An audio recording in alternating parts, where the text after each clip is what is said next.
إذ قال لأبيه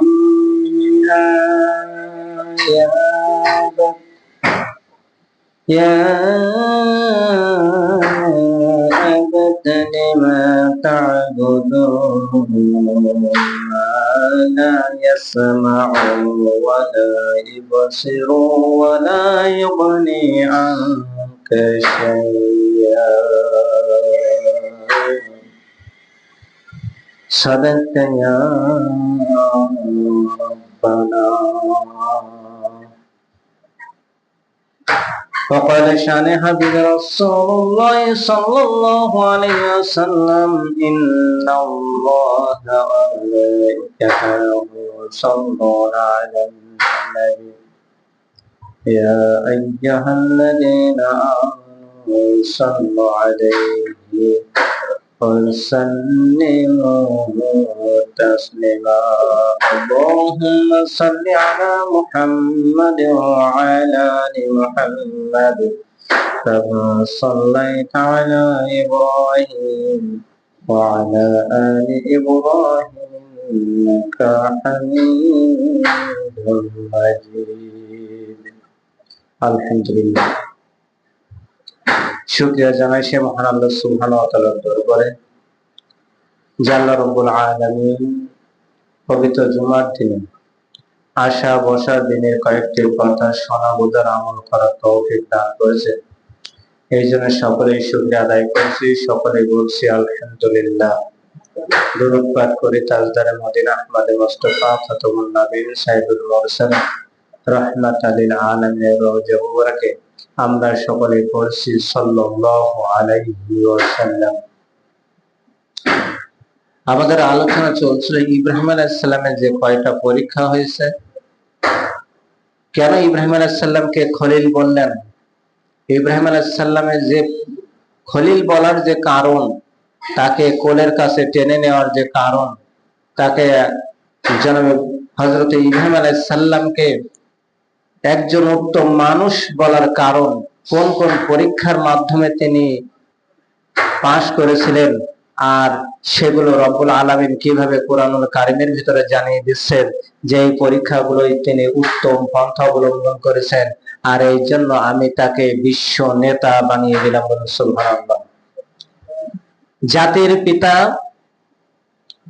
ইব্রাহিম খলিল, জাতির পিতাকে ইব্রাহিম খলিল, জাতির পিতা ইব্রাহিম খলিল বাদে আর যদি কেউ কোন রকম বিশ্বাস করে, আর সেই বিশ্বাসটা যদি অন্তরের ভিতরে আসে, আল্লাহর কোরআনের আয়াতের বিপক্ষে যদি কেউ অবস্থান করে, সেই ব্যক্তি মুখে প্রকাশ করার সাথে সাথে কাফের হয়ে যাবে।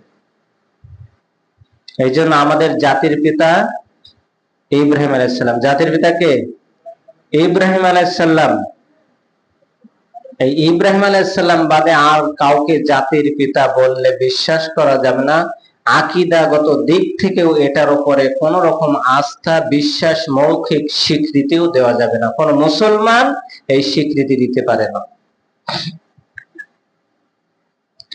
কেন ইব্রাহিম আলাইহিস সালামকে জাতির পিতা উপাধি দিলেন? কেন নবী মুহাম্মদ রাসূলুল্লাহ সাল্লাল্লাহু আলাইহি সাল্লামকে বললেন আমার ইব্রাহিমের অনুসরণ করো?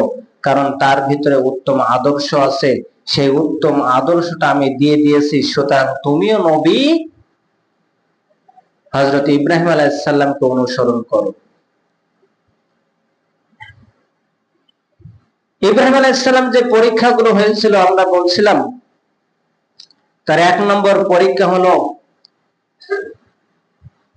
পরীক্ষা তো তিনি জন্ম থেকেই দিচ্ছেন, কারণ জন্মের পরে যখন দুনিয়াতে আসেন, এই দুনিয়াতে আসার পরেও তাকে এমন একটা জায়গায়, একটা গুহার ভিতরে ইব্রাহিম আলাইহিস সালাম অবস্থান করেন। আল্লাহ তাকে ওই জায়গায় রাখার জন্য সুব্যবস্থা করে দেন। সেখান থেকে তিনি কিন্তু আস্তে আস্তে আস্তে আস্তে মানুষও হয়েছেন বটে, ইতিহাস যেটা বলে। কারণ নমরুদ চেয়েছিল ইব্রাহিম আলাইহিস সালামের জন্ম একেবারে বন্ধ করে দিতে, কারণ সেই সময় যদি কোনো ছেলে সন্তান জন্ম নিত তাহলে তাকে দুনিয়া থেকে বহিষ্কার করে দিত, একেবারে বিদায় করে দিত, হত্যা করে দিত। এই অমানবিক কাজ করেছিল সেই সময়। জন্মের পরই কত শিশু, মুসা আলাইহিস সালামের সময় একই ঘটনা দেখবেন। ওই একই চক্র যারা থাকবে পৃথিবীর বুকে, যদি কোনো ভালো মানুষের আবির্ভাবের কথা শোনে, তাদের কাজ থাকবে যে তাকে দুনিয়া থেকে কিভাবে বিদায় করা যায়, অন্য কিছু না। তাদের ভয় হয় যে আমাদের এই রাজ্য, আমাদের এই সাম্রাজ্য, আমাদের এটাকে কেড়ে নেয় কিনা। যেমন এক সময় আসবে যে আমাদের এই রাজ্যটাকে ছেড়ে দিতে হবে, তাহলে তখন আমরা কি করব? আমাদের হাতে কোনো কিছুই থাকবে না। শুধু ক্ষমতার জন্য দুনিয়াতে নবীদের পর্যন্ত এমনও দিন গেছে, একই দিনে 70-80 জন পর্যন্ত আল্লাহর পয়গম্বরদেরকে দুনিয়া থেকে বিদায় করে দিয়েছে। এমনও দিন গিয়েছে বনি ইসরাইলদের ভিতরে, এমনও দিন গিয়েছে 70-80 হাজার মানুষ পর্যন্ত একদিনে শুধু এই তাওহীদের কারণে দুনিয়া থেকে বিদায় করে দিয়েছে, শুধুমাত্র ক্ষমতাটাকে টিকিয়ে রাখার জন্য।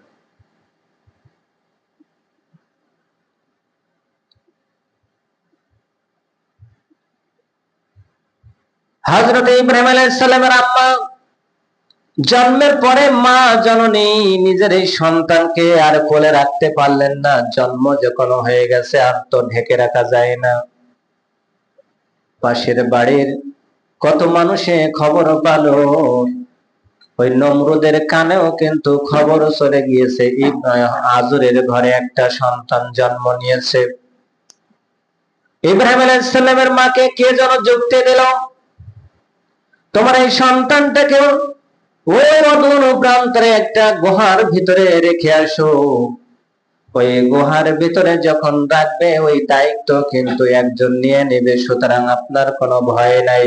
কে যেন পরামর্শ দিল, পরামর্শ ভিত্তি করে ওই মহিলা আজরের স্ত্রী ইব্রাহিম আলাইহিস সালামের মা ওই গুহার ভিতরে থুয়ে আসলেন, রেখে আসলেন। ওই গুহার মুখে রেখে আসার পরে প্রতিদিন সময় মতন করে একবার দুইবার যে দুধ পান করে আসতেন, আর সময় হলে চলে আসতো। আমাদের দুধ পান করায় 2 থেকে 2.5 বছর, 2 বছর থেকে 2.5 বছর বয়স পর্যন্ত দুধ পান করে। নবীরা, আল্লাহর পয়গম্বররা, সাধারণ মানুষ একটা বছরে যতটুকু বাড়ে, একটা বছরে যতটুকু 1 বছরে বাড়ে সাধারণ মানুষ, পয়গম্বররা একদিনে তদ্রুপ বাড়ে।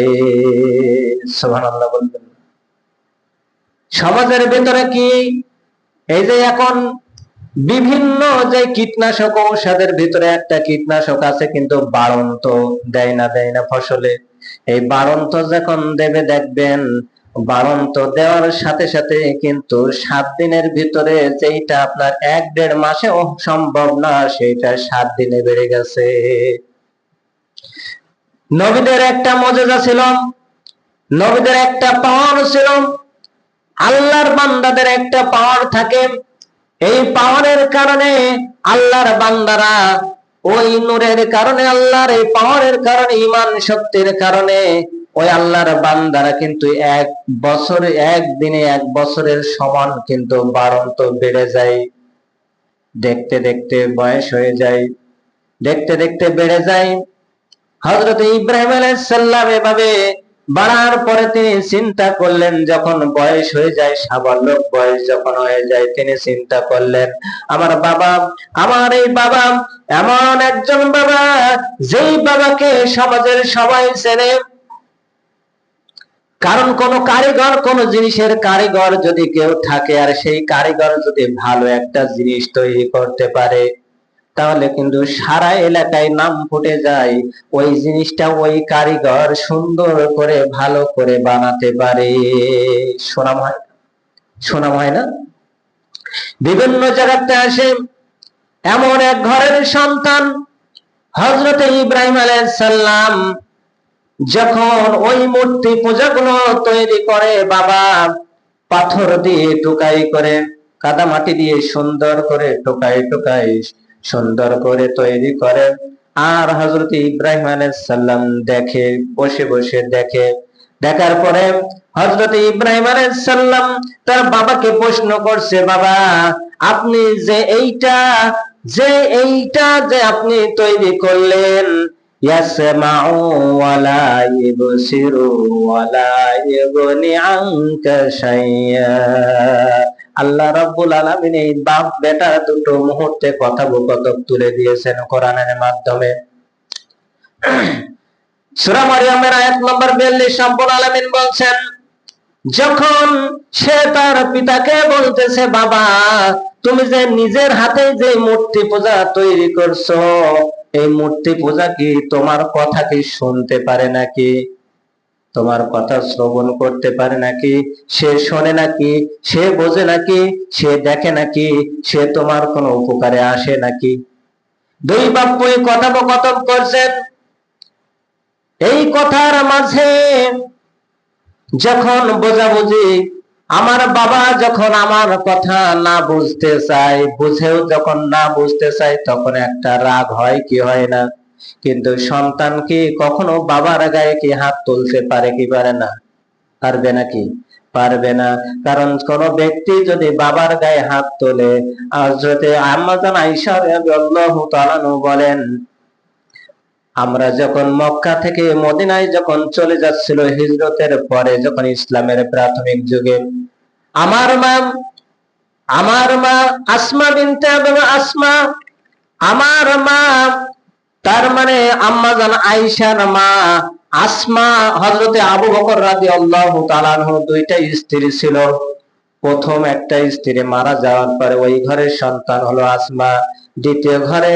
দ্বিতীয় ঘরে যে বিবাহ করেছিলেন আম্মা জান আয়েশার মা, আবু বকরের স্ত্রী আম্মা জান আয়েশার মা, ওই মা তখন ইসলাম গ্রহণ করে নাই। ইসলাম যখন গ্রহণ করে নাই, তখন আমি আমার রাসূলকে জিজ্ঞাসা করলাম, ইয়া রাসূলুল্লাহ, ইয়া হাবিবাল্লাহ, আমরা তো এখন হিজরত করে এসেছি, কিন্তু আমার মা তো আমাদেরকে এখনো আমাদের মা এখনো বিধর্মী আছে, আমাদের তেমন ভালো দেখতে পারে না, আমার বাবাকেও ভালো সহ্য করতে পারে না। এখন আমাদের উচিত কি হবে? আমার মায়ের সাথে বাবার সাথে, আমার মায়ের সাথে কেমন আচরণ করা? মিশকাত শরীফের হাদিস থেকে বলছে, জনাবে মুহাম্মদ রাসূলুল্লাহ সাল্লাল্লাহু আলাইহি সাল্লাম বলেছিলেন, ওয়াইশা, তোমার মা যেহেতু তো এখন ইসলাম ধর্ম গ্রহণ করে নাই, এরপরে যদি ইসলাম ধর্ম গ্রহণ না, যদি দুনিয়া থেকে সব থেকে খারাপ মা হয়, তারপরেও কোন রকম তোমার মায়ের উপরে কটাক্ষ করে কোনো কথা মারধরের কোনো কিছু করতে পারবা না। সামান্য তুচ্ছ বিষয় নিয়ে আমাদের কি হয়ে যায় শুনবো আমরা। এই জন্য দুই বাপ বেটা দুইজনে কথোপকথন শুরু করে দিয়েছেন। রব্বুল আলামিন কোরআনের মাঝে সুন্দর করে কোট করে তুলে দিয়েছেন। এরপরে যখন বলল, বাপ তো বোঝে না, ওখান থেকে চলে যায়, একদিন বলে, 2 দিন বলে, আর শুনতে চায় না। দুই বাপ আর কোনো কথা বলতেই চায় না। হঠাৎ করে আবার কয়েকদিন পরে আবারও তালকিন দিচ্ছে, রব্বুল আলামিন সেটা আবার কোট করে তুলে দিয়ে দিয়েছেন, ইয়া আবাত লা তা'বুদিশ শাইতান ইন্নাশ শাইতানা কানা লির-রাহমানি আসিয়া। রব্বুল আলামিন জানিয়ে দিয়েছেন, হে আমার পিতা, হযরত ইব্রাহিম আলাইহিস সালাম তার পিতাকে বলছেন, হে আমার পিতা, শয়তানের ইবাদত তুমি করো না, শয়তানের যে ইবাদত করে এই ইবাদত তুমি করো না। নিশ্চয় শয়তান হলো আল্লাহর অবাধ্য। শয়তান কার অবাধ্য? আল্লাহর অবাধ্য। এই জন্য বাবা আল্লাহকে ইবাদত করো। আল্লাহ ছাড়া অন্য কারোর ইবাদত করা যাবে না, আল্লাহ ছাড়া আর কারোর কাছে মাথা নত করা যাবে না। সুতরাং বাবা তুমি শুধুমাত্র আল্লাহ রব্বুল আলামিনের কাছে মাথা নত করতে হবে। বাবা আমি তোমারে বলছি, তোমারে বুঝাচ্ছি, আমি তোমারে জানাচ্ছি, হযরত ইব্রাহিম আলাইহিস সালাম কিন্তু তার বাবাকে বোঝাচ্ছেন। রব্বুল আলামিন সেটাও জানিয়ে দিয়েছেন সূরা মরিয়মের আয়াত নম্বর 44 পারা নম্বর 16। রব্বুল আলামিন কিন্তু এটাও তুলে দিয়েছেন যে কোন বাবা যদি কোন সৎ কাজে বুঝতে না চায়, তাহলে সন্তানের উচিত হবে ওই বাবা মাকে সুন্দর করে কোলের কাছে ডেকে এনেও বোঝানো। সন্তানকে যদ্রূপ বোঝাবেন তদ্রূপ বাবাকেও বোঝাতে হবে, মাকেও বোঝাতে হবে। রব্বুল আলামিন শুধু এই নাই, বোঝানোর বারবার তালকিন দেওয়ার পরেও উক্তের পরে রব্বুল আলামিন আবার জানিয়ে দিয়েছেন, ইয়া আবাতি ইন্নী আখাফু আইয়ামাসসাকা আযাবুম মিনার রাহমান। সূরা মরিয়মের আয়াত নম্বর 45 রব্বুল আলামিন জানিয়ে দিচ্ছেন, ইব্রাহিম আলাইহিস সালাম তার পিতাকে জানিয়ে দিয়েছেন, হে আমার পিতা, আমি আশঙ্কা করি, আমি আবারও আশঙ্কা করছি, তোমারে বলেছি, এরপর আবার বুঝাইছি, আজকের তোমারে আবার বোঝাচ্ছি বাবা, আমি আশঙ্কা করি তোমাকে আল্লাহর শাস্তি অতি দ্রুত আল্লাহর শাস্তি তোমাকে স্পর্শ করবে। আমি দেখতে পারছি, বুঝতে পারছি যে তুমি যে কাজটা করছো, এই কাজটা করার কারণে, এই কাজটা করার এই ইবাদত শয়তানের ইবাদত, পুতুলের ইবাদত, এই মাটির ইবাদত, বিভিন্ন গাছের পূজা, মূর্তির পূজা, বিভিন্ন সূর্যের পূজা, দেবতাদের পূজা, চন্দ্রের পূজা, বিভিন্ন যে পূজাগুলো করছো বাবা, আমি দেখতে পারছি এই কাজ তোমাকে অতি দ্রুত, অতি চিরন্তন তোমাকে জাহান্নামে পৌঁছায় দিবে। তোমার এমন কঠিন আযাব স্পর্শ করবে। আর যখন এই আযাব তোমার স্পর্শ করবে, যেহেতু ওই কাজ তুমি করছো, সেহেতু ফাতাকুনা লিশ-শাইতানি ওয়ালিয়্যা, আমি দেখতে পারছি বাবা যে তুমি ওই শয়তানের বন্ধু হয়ে যাচ্ছ। সন্তান তার বাবাকে বোঝাচ্ছে সুন্দর করে, সন্তান তার বাবাকে বোঝাচ্ছে। এখানে আরেকটা বিষয় ইঙ্গিত করা যায়, কি ইঙ্গিত করা যায়, সেটা হলো এই বৃদ্ধ বয়স যখন এসে যায়, তখন রব্বুল আলামিন কোরআনুল কারীমের ভিতরে সূরা হজের ভিতরে এটাও জানিয়ে দিয়েছেন, যখন মানুষ বৃদ্ধ হয়ে যায় তখন হাড়গুলো ক্ষয় হতে শুরু করে। আমাদের সমাজে হয় কি হয় না, মস্তিষ্ক দুর্বল হতে শুরু করে, কোষগুলো ছেড়ে দিতে শুরু করে। তখন তোমরা তোমাদের বাবা মায়ের সাথে, এখানেও দেখেন ওই বৃদ্ধ বয়স যখন এসে গেছে আর যুবক বয়সে ইব্রাহিম আলাইহিস সালাম তার বাবাকে বোঝাচ্ছে, এখানে কিন্তু কোনো প্রকার দুষ্টুমি, কোনো প্রকার ঝক্কর টক্কর মারা আছে নাকি? আল্লাহ কি মিথ্যা কথা বলবেন? তাহলে বৃদ্ধ বয়সে বাপ মা যদি আপনার জ্বালাতন করে বিভিন্ন কার্যকলাপ নিয়ে, হয়তোবা ছেলে মেয়ের মতন ছোট্ট ছেলে, ছোট্ট বাচ্চা এক লোটা পানি নিয়ে হয়তো পটেতে থুয়ে দিয়েছেন অথবা মেঝেতে রেখে দিয়েছেন, ওই দেখবেন ছোট্ট বাচ্চা কিন্তু গুড় গুড় করতে করতে হামাগুড়ি দিয়ে যেতে যেতে ওই লোটার পানি সব ফেলে দেয়, কে দেয় না? কথা বলেন। ফেলে দেয়, সহ্য হয়, তার মানে নিজের পেটের সন্তান সহ্য হয় ছোট মানুষ। আল্লাহ রাব্বুল আলামিন এটাও জানিয়ে দিয়েছেন, বয়স যখন বৃদ্ধ হয়ে যাবে ওই মানুষগুলোর মস্তিষ্ক দুর্বল হয়ে যাবে, হাড়গুলো ক্ষয় হতে থাকবে। এই জন্য ওই চিরন্তর বাবা মায়ের যখন এই রকম আচরণ করবে, তখন খবরদার খবরদার তোমরা ও শব্দ পর্যন্ত করতে পারবে না। সূরা আরাফের তাফসীরে জালালাইনে পড়েছিলাম, রব্বুল আলামিন কিয়ামতের ময়দানে তিন শ্রেণীর মানুষ দাঁড়িয়ে যাবে। বিচার আচার করার পরে মানুষ তিনটা লাইনে দাঁড়িয়ে যাবে। এক শ্রেণীর মানুষ জাহান্নামে চলে যাবে, আর এক শ্রেণীর মানুষ জান্নাতে চলে যাবে। জাহান্নামে যারা চলে যাবে তারা বেঈমান, জান্নাতে যারা চলে যাবে তারা ঈমানদার। এখন বলেন তো দেখি, দুইটা পাশে, এক পাশে নদী আর এক পাশে মনে করেন ডাঙ্গা, নদী আর ডাঙ্গা, আমাদের যশোর জেলা আর সাতক্ষীরার বঙ্গোপসাগর, এর ভিতরে সবথেকে ভয়ঙ্কর জায়গা কিন্তু সাতক্ষীরার এই উপকূল অঞ্চল। কথা বলেন ঠিক কিনা?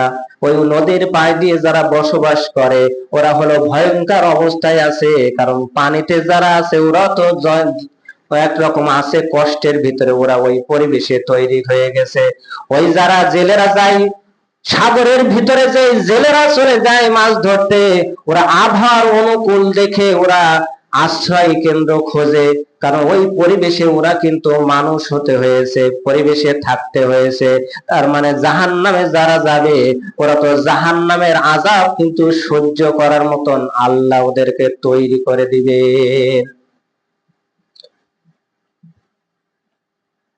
এরপরে যারা জান্নাতে যাবে এরা তো আনন্দে থাকবে, কিন্তু ওই যে উপকূলীয় অঞ্চলে যারা থাকে ওরা এমন একটা জায়গা, না পাওয়া যায় মিঠা পানি, না পাওয়া যায় খাদ্য খাবার, ফসল উৎপাদন করা যায় নাকি ভালোভাবে?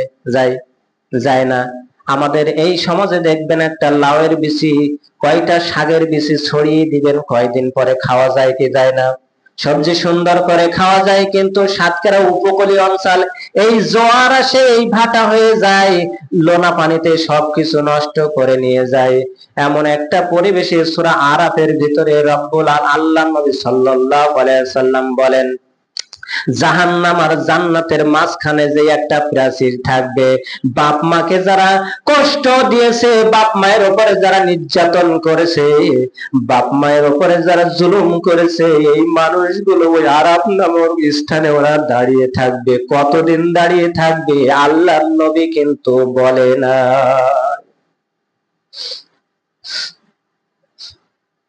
জন্ম থেকে বাপ মা আমাদের কি কষ্ট করতেছে, ওই বাবা জন্ম থেকে নিয়ে কিন্তু মাথার ঘাম পায়ে ফেলে আমাদের জন্য নিজের শখ শান্তি পর্যন্ত কিন্তু কিছু করতে পারে না। একটা ঈদ পর্ব আসলেও কিন্তু সন্তানের জন্য একটা পোশাকের চিন্তা করে কি করে না? স্ত্রীর জন্য করে, বাপ মারও চিন্তা করে, বাজার ঘাট সংসারের যে খরচ বাপ মা কিন্তু সেটাও চিন্তা করে, কিন্তু কোনোদিন ওই বাবা নিজের পরনের কাপড়টা ছিঁড়ে গেছে, এই আনন্দের ময়লা হয়ে গেছে, ঈদ আনন্দ ওই বাপ মাকে কিন্তু দেওয়ার মতন কোন লোক থাকে না। নিজের এই জীবনটা তুচ্ছ করে দেয় বাবা, নিজের এই জীবনটাকে তুচ্ছ করে দিয়ে সন্তান লালন পালন করে। সেই সন্তান হয়ে আমরা যারা আমাদের এই যৌবন বয়সে আমাদের সন্তানদের উপরে যখন দায়িত্ব এসে যায়, তখন ওই বাপ মায়ের বোঝা আমরা আর কেউ নিতে চাই না, সহ্য হয় না আমাদের। পরের মেয়ে যখন আসে, ওই পরের মেয়ের একটা কথা শুনে অথবা নিজের বুদ্ধিহীন মতন কাজ করে বাপ মাকে এক সাইডে ফেলে দিই। সপ্তাহে যদি বলে বাবা একটু পানটা খায়, আমারে যে একটু পানটা এনে দিও তো বাবা, বলে আমারে পান কেনার টাকা নাই, তোমারে খেতে বলেছিল কি? আল্লাহ রাব্বুল আলামিন কোরআনুল কারীমের ভিতরে জানিয়ে দিয়েছেন, কোন ব্যক্তি যদি দান করতে চায়, কোন ব্যক্তি যদি ব্যয় করতে চায়, তার অর্থ সম্পদের উত্তম অর্থ সম্পদ যদি ব্যয় করতে চায়, ওই ব্যক্তি যেন তার 1 নম্বর তার বাবা মায়ের উপরে ব্যয় করে। কার পরে? বাবা মায়ের জন্য ব্যয় করে। 2 নম্বর তার আত্মীয় স্বজনের রেহেমের, তার মানে রক্তের সম্পর্ক যারা, তাদের পরে ব্যয় করে। 3 নম্বর তারা প্রতিবেশী যারা থাকবে তাদের পরে ব্যয় করবে। মেডিকেল সায়েন্স বলছে কোন ব্যক্তি যদি হায়াত বৃদ্ধি করতে চায়, হায়াত যদি বৃদ্ধি করতে চায়, তাহলে সেই ব্যক্তি যেন তার বাপ মায়ের কাছে নমনীয়তা হয়ে যায়। তার মানে দেখবেন যে কাজগুলাই রব্বুল আলামিন মানুষের শারীরিক মানসিক সমস্ত দৈহিক উপকার আছে, রব্বুল আলামিন সেই কাজগুলো করতে আদেশ দিয়ে দিয়েছে। ছোট্ট সন্তান মানুষ করার জন্য দৈনন্দিন জীবনে ইসলামে একটা বই, বড় ইসলামী ফাউন্ডেশন, এই বইটা প্রকাশ করেছিল এখান থেকে অনেক বছর আগে। সন্তান লালন পালনের জন্য 18টা পয়েন্ট। আমাদের কেন আজকের সন্তানের হাতে মার খেতে হয় তার একটা কারণ বলছি। ওখানে 18টা পয়েন্টের ভিতরে সর্বশেষ পয়েন্টটা যেটা দিয়েছে যে ওই সন্তান যখন লালন পালন করবে তখন খাদ্য দিবে কম, আর ওদেরকে অভাবে ফেলবে। কারণ এই খাদ্যের অভাব যখন দুইটা বুঝতে পাবে তখন ওই সন্তান বাপ মায়ের মর্যাদা বুঝবে, নতুবা ওই সন্তানের যখন বাপ মার মর্যাদা কিন্তু কখনো বুঝবে না। আপনি যখন ভ্যান চালান তখন একটা দিন, এখন তো মোটর ভ্যান হয়েছে, ভ্যান যখন চালান তখন একদিন ওর হাতে দিয়ে দেখবেন যে পেটেল মেরে বাবা একটু চালিয়ে দেখতো কত কষ্ট।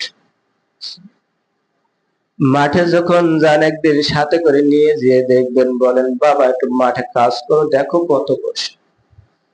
কিন্তু সোনার মন তো সোনার মতন ওই সন্তানকে যখন তুলে রাখবেন এমন একটা ঘটনা ঘটিয়ে ফেলবে আপনার মান সম্মানের দিকেও কোনোদিন তাকাবে না।